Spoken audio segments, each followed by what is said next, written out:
Nagapanawagan ng Iloilo Provincial Health Office o kun IPHO sa publiko labi na sa mga pumuluyo sang Barotac Veho kag Sara Iloilo nga maglikaw anay sa pagbakal kag pagkaon sang isda ang aloy kag tulingan kasunod sang pagtaas ang kaso sang scombroid poisoning sa probinsya. Suno sa IPHO, mayara sa mga na-record nga kaso sa naglain-lain nga mga kabanwahanan base sa ilang monitoring may 3 ka kaso halin sa Barotac Veho kag 1 ka kaso halin sa Sara. Sa kabugusan, nakarecord sang 66 ka kaso sa bilog nga probinsya, humalin Abril sa istubtob subong.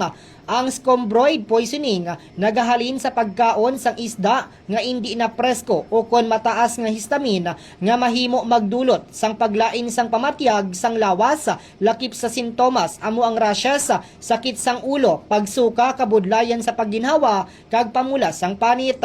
Sa piyak ka bahin, maayo na ang kondisyon sang 3 ka persona nga taga Barangay Natividad, Barotac Veho matapos nakabatyag sang amo nga kondisyon bangod man sa pagkaon sang isda nga aloy.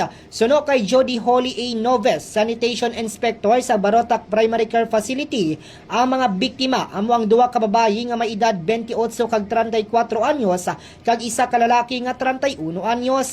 Nagsugod ang ila sintomas sang Abril sa isa kun sa riin nakabatyag sila sang rashes, gani gilayon sila nagpa-check up sa ospital kag nahatagan sang bulig medikal. Sa karon nakauli na sila sa ilatag sa kapuluyan kag padayon ang monitoring sang health authorities.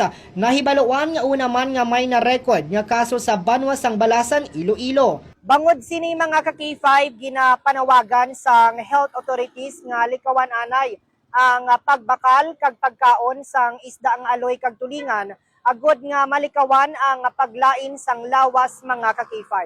Balita nagikan diri sa Quinto Distrito, ini si ka-K5 Reggie Plazuela de Mayo para sa Kampiyon nga Balita, Serbisyo Publiko kag Kalingawan sa Quinto Distrito. K5 News FM. Ang ining balita ang ginadulong sa inyo sang DTX Coffee Mix. Himo sa natural nga sangka pareho sang amarkuso, chia seeds, sugared cane extract powder. DTX Coffee Mix. Nakakapi ka na, naka-detox ka pa. DTX Coffee Mix. Mabakal sa mga butika.